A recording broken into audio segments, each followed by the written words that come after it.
Hello there everyone, welcome back to our channel. In today's video, you are gonna see how to share photos on WhatsApp without losing quality.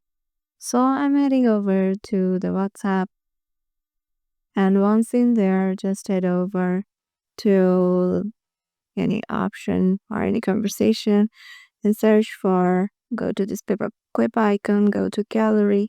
So here, if you send from gallery, your photo might lose the quality.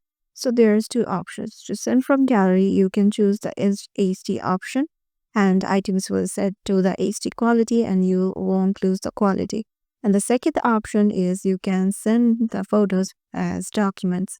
So use the documents option and go to choose from gallery and then choose any picture and tap on the tick mark and send it as a document file.